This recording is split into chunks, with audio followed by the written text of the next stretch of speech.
Hello friends, आपका स्वागत है इस पुस्तक सारांश में। आज हम बात करेंगे एक ऐसी किताब की जिसने दुनिया भर में लाखों लोगों की सोच बदल दी है। रिच डैड पुअर डैड लिखी गई है रॉबर्ट कियोसाकी द्वारा। ये किताब सिर्फ पैसों के बारे में नहीं है, बल्कि ये बताती है कि सही सोच और वित्तीय ज्ञान यानी फाइनेंशियल एजुकेशन से जीवन कैसे बदला जा सकता है। इस किताब में लेखक ने दो अलग अलग पिताओं की कहानी साझा की है। पहला है गरीब पिता यानी उनके अपने जैविक पिता। वे पढ़े लिखे, मेहनती और सरकारी नौकरी करने वाले व्यक्ति थे। उनका मानना था कि अच्छी शिक्षा लो, अच्छी नौकरी पाओ और जीवन सुरक्षित बना लो। दूसरा है अमीर पिता, जो उनके दोस्त के पिता थे। वे व्यापारी और निवेशक थे और मानते थे कि अमीरी नौकरी से नहीं आती, बल्कि सही मानसिकता, निवेश और संपत्तियां यानी एसेट्स बनाने से आती है। इन दोनों सोच के बीच के अंतर से रॉबर्ट ने सीखा कि असली फर्क पैसे की मात्रा में नहीं, बल्कि पैसे को संभालने की समझ में है। गरीब पिता ने उन्हें सिखाया कि तनख्वाह के लिए काम करो, जबकि अमीर पिता ने बताया कि अपने पैसों को अपने लिए काम करना सिखाओ। इस किताब की खूबसूरती इसकी सादगी में है। बड़े बड़े आर्थिक सिद्धांत कहानियों और अनुभवों के जरिए इतने आसान तरीके से समझाए गए हैं कि हर कोई उनसे सीख सकता है, चाहे आप छात्र हों, नौकरी करने वाले हों या उद्यमी। ये किताब आपको वित्तीय स्वतंत्रता की दिशा में प्रेरित कर सकती है। रिच डैड पुअर डैड हमें याद दिलाती है कि अमीरी इस बात पर निर्भर नहीं करती कि आप कितना कमाते हैं, बल्कि इस बात पर कि आप पैसा कैसे बढ़ाते हैं और उसे अपने लिए कैसे काम कराते हैं। दोस्तों, रिच डैड पुअर डैड की सबसे पहली और अहम सीख है कि अमीर लोग पैसे के लिए काम नहीं करते। अब सवाल यह है कि इसका असली मतलब क्या है। रॉबर्ट कियोसाकी बताते हैं कि ज्यादातर लोग सुबह उठकर नौकरी पर जाते हैं सिर्फ इसलिए क्योंकि उन्हें हर महीने की तनख्वाह चाहिए। वे अपनी पूरी जिंदगी इस डर और लालच के बीच फंसे रहते हैं। डर इस बात का कि अगर नौकरी चली गई तो घर कैसे चलेगा, और लालच इस बात का कि तनख्वाह थोड़ी और बढ़ जाए तो जिंदगी आसान हो जाएगी। यही वजह है कि लाखों लोग हर दिन वो काम करते हैं जिसे वे पसंद भी नहीं करते, लेकिन मजबूरी में करते रहते हैं। रॉबर्ट के दो पिता इस सोच का सबसे बड़ा उदाहरण थे। गरीब पिता कहते थे कि पढ़ाई करो, डिग्री लो और सुरक्षित नौकरी पाओ। लेकिन अमीर पिता का मानना था कि अगर तुम सिर्फ पैसे के पीछे भागोगे तो हमेशा पैसे के गुलाम बने रहोगे। असली समझदारी यह है कि पैसे को अपने लिए काम करना सिखाओ। यही सोच अमीर और गरीब के बीच सबसे बड़ा फर्क पैदा करती है। अमीर लोग नौकरी को सिर्फ सीखने का साधन मानते हैं, जीवन भर का सहारा नहीं। वे अपनी कमाई से ऐसे अवसर बनाते हैं जहां पैसा उनके लिए काम करना शुरू कर दे। इसे कहते हैं पैसिव इनकम, यानी ऐसी आमदनी जो आपके काम ना करने पर भी आती रहे। उदाहरण के लिए रियल एस्टेट में निवेश, स्टॉक्स से डिविडेंड या ऐसा बिजनेस जो आपकी मौजूदगी के बिना भी चलता रहे। रॉबर्ट कहते हैं कि बच्चों को बचपन से यही सिखाया जाता है कि अच्छे अंक लाओ ताकि अच्छी नौकरी मिले। लेकिन अमीर पिता का मानना था कि बच्चों को यह सिखाना चाहिए कि नौकरी जरूरी नहीं, सही सोच और सही निवेश जरूरी है। दोस्तों, जो लोग सिर्फ पैसे के लिए काम करते हैं वे हमेशा तनख्वाह से तनख्वाह तक का जीवन जीते हैं। लेकिन जो लोग पैसों को अपने लिए काम करना सिखा देते हैं वे असली वित्तीय स्वतंत्रता हासिल कर लेते हैं। रॉबर्ट एक और गहरी बात कहते हैं, गरीब और मध्यम वर्ग पैसा कमाने के लिए काम करते हैं, जबकि अमीर लोग सीखने के लिए काम करते हैं। इसका मतलब यह है कि अगर आप सिर्फ तनख्वाह पर ध्यान देंगे तो अमीर नहीं बन पाएंगे। लेकिन अगर आप काम से नए कौशल सीखेंगे, जैसे बिजनेस कैसे चलता है, इन्वेस्ट कैसे किया जाता है, लोगों को मैनेज कैसे किया जाता है, तो आप धीरे धीरे अमीरी की राह पर चल पड़ेंगे। तो इस पहले लेसन से हमें क्या सीख मिलती है? सीख ये है कि नौकरी को सिर्फ पैसों के लिए मत करो, उसे अनुभव और सीखने का जरिया बनाओ और अपने कमाई का एक हिस्सा हमेशा असेट्स यानी संपत्ति बनाने में लगाओ। यही फर्क अमीर और गरीब की सोच को अलग करता है। दोस्तों, रिच डैड पुअर डैड की दूसरी और सबसे अहम सीख है फाइनेंशियल लिटरेसी यानी वित्तीय साक्षरता। अब ये शब्द सुनकर थोड़ा भारी लग सकता है, लेकिन असल में इसका मतलब बहुत सीधा है। रॉबर्ट कियोसाकी कहते हैं कि पैसा आपके पास कितना आता है ये मायने नहीं रखता। असली फर्क इस बात से पड़ता है कि आप उस पैसे को संभालते कैसे हैं। अक्सर लोग सोचते हैं कि अगर ज्यादा पैसे कमा लिए तो सब कुछ आसान हो जाएगा, लेकिन हकीकत यह है कि बिना वित्तीय शिक्षा के चाहे जितना पैसा आ जाए वो टिकता नहीं है। कई बार आपने देखा होगा कि लॉटरी जीतने वाले लोग कुछ ही सालों में कंगाल हो जाते हैं। क्यों? क्योंकि उनके पास पैसों को संभालने और बढ़ाने की समझ नहीं होती। यहीं पर अमीर पिता और गरीब पिता की सोच अलग हो जाती है। गरीब पिता कहते थे, घर खरीदो, गाड़ी खरीदो, ये तुम्हारी संपत्ति है। लेकिन अमीर पिता समझाते थे, घर और गाड़ी संपत्ति नहीं बल्कि जिम्मेदारियां हैं। असली संपत्ति वो है जो आपकी जेब में पैसा डालती है, ना कि पैसा निकालती है। यानी कि एसेट्स और लायबिलिटीज का फर्क समझना ही वित्तीय साक्षरता की पहली सीढ़ी है। एसेट्स वो हैं जो पैसा बनाते हैं, जैसे किराए पर दिया हुआ घर, स्टॉक से मिलने वाला डिविडेंड या बिजनेस से होने वाली कमाई। लायबिलिटीज वो हैं जो आपका पैसा खर्च करवाते हैं, जैसे लोन की ईएमआई, महंगी गाड़ियां या वो खर्चे जो आय से ज्यादा बोझ डालते हैं। रॉबर्ट का मानना है कि ज्यादातर लोग अपनी सारी जिंदगी लायबिलिटीज खरीदने में लगा देते हैं, लेकिन सोचते हैं कि वे एसेट्स बना रहे हैं। यही कारण है कि बहुत मेहनत के बाद भी वे अमीर नहीं बन पाते। इस लेसन का दूसरा पहलू है कैश फ्लो को समझना।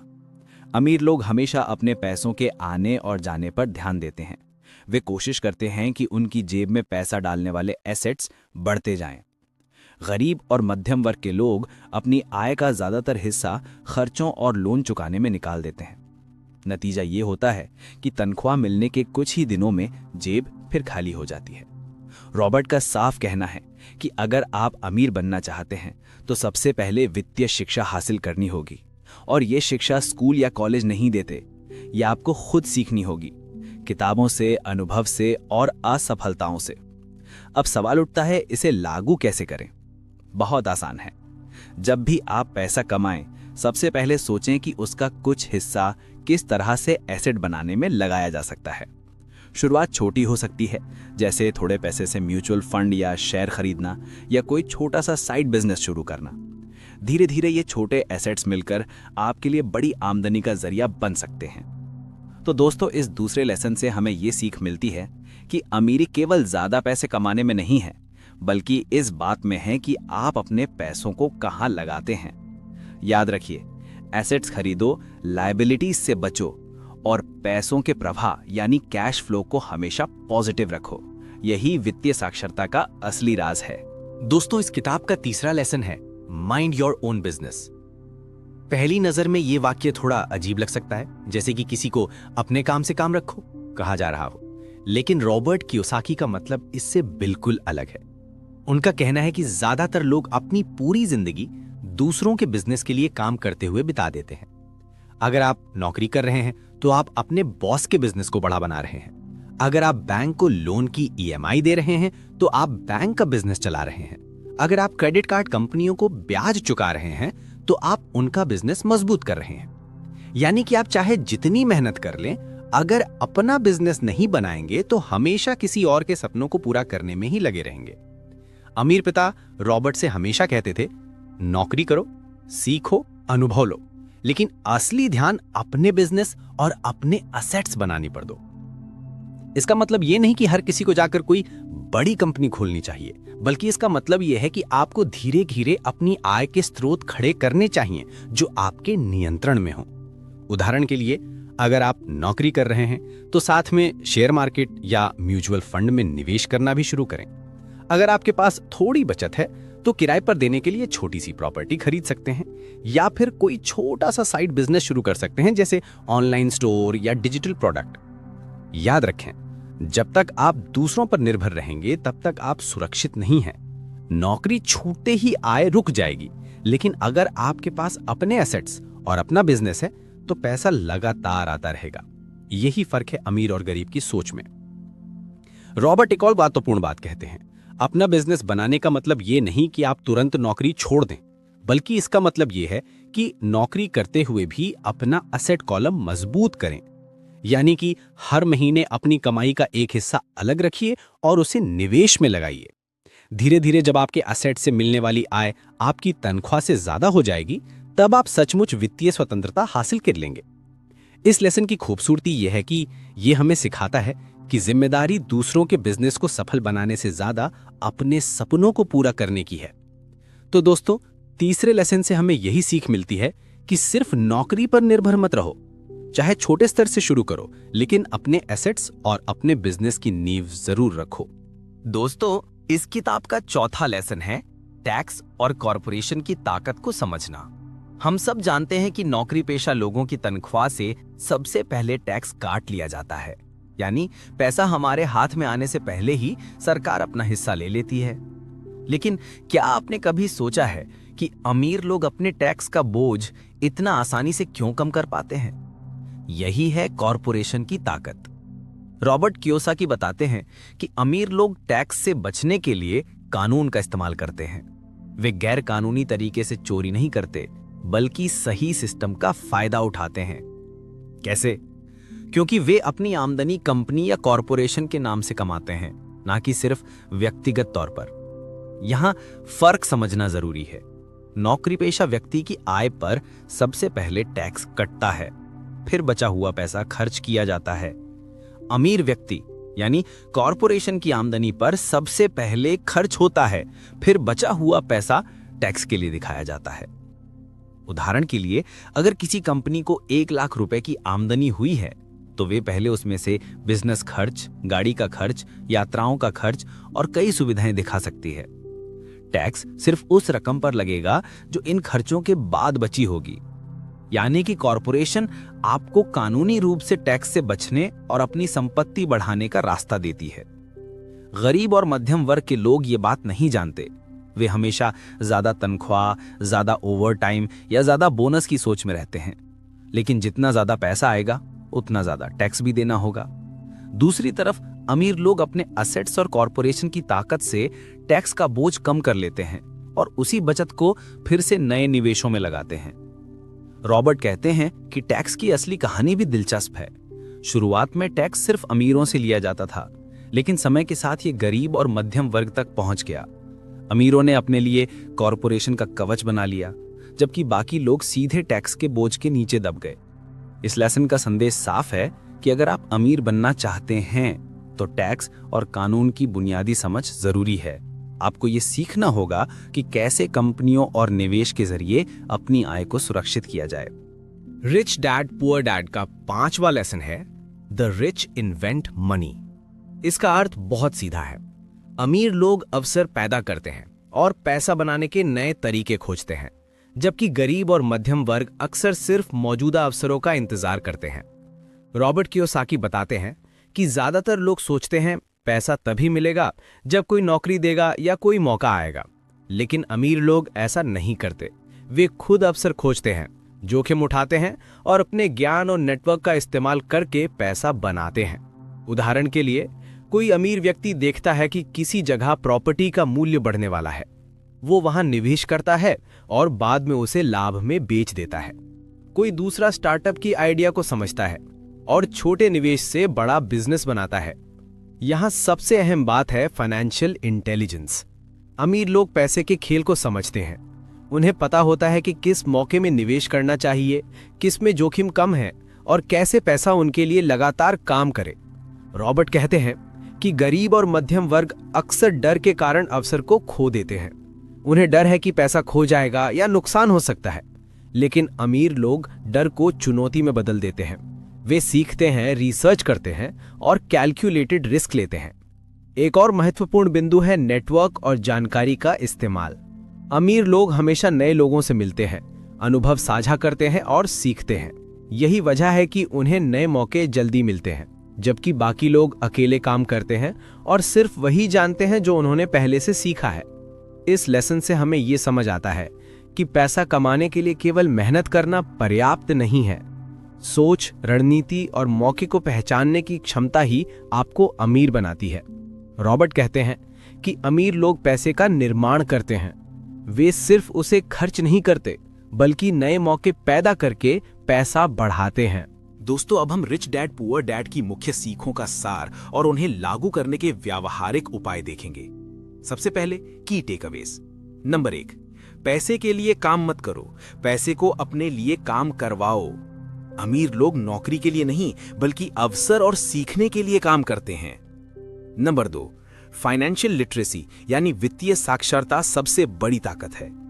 एसेट्स और लायबिलिटीज का फर्क समझो। एसेट्स खरीदो जो लगातार पैसा बनाए और लायबिलिटीज से बचो।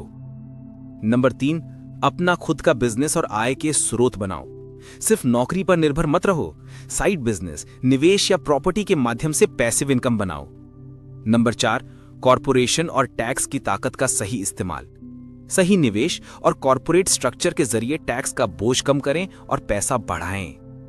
नंबर 5, अमीर लोग अवसर खुद खोजते हैं। डर के बजाय सीखने और रिसर्च करने का नजरिया अपनाओ।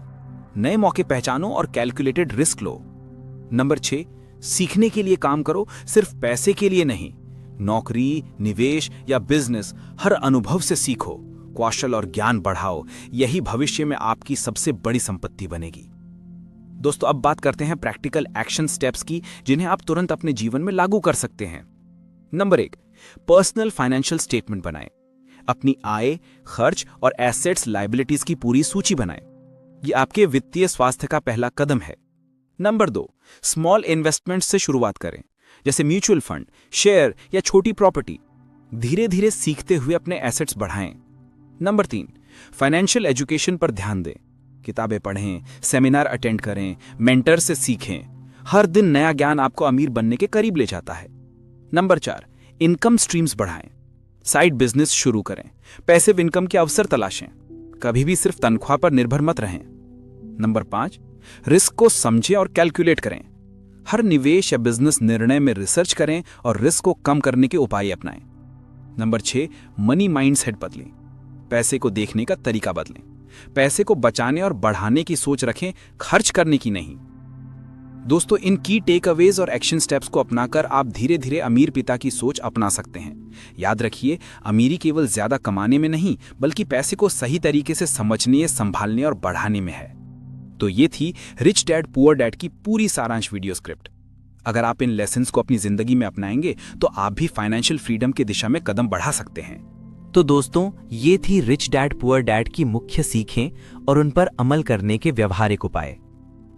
इस किताब ने हमें सिखाया कि असली अमीरी केवल ज्यादा कमाने में नहीं है, बल्कि पैसे को समझने, सही तरीके से निवेश करने और अपने लिए काम करवाने में है। याद रखिए, पैसे के लिए काम मत करो, बल्कि पैसे को अपने लिए काम करना सीखो। एसेट्स खरीदो, लायबिलिटीज से बचो और हमेशा वित्तीय साक्षरता बढ़ाते रहो। अवसर तलाशो, सीखते रहो और अपने ज्ञान को निवेश में बदलो। अगर आप इन सिद्धांतों को अपनी जिंदगी में लागू करेंगे तो एक दिन आप भी वित्तीय स्वतंत्रता हासिल कर सकते हैं। दोस्तों, उम्मीद है आपको यह सारांश पसंद आया होगा। अगर हां, तो कृपया हमारे चैनल को लाइक, शेयर और सब्सक्राइब जरूर करें। और हां, नीचे कमेंट में बताइए कि आप इस किताब से कौन सी सीख सबसे ज्यादा उपयोगी पाएं। धन्यवाद। और अगली वीडियो में हम और भी प्रेरणादायक किताबों और उनके लेसन्स के बारे में बात करेंगे।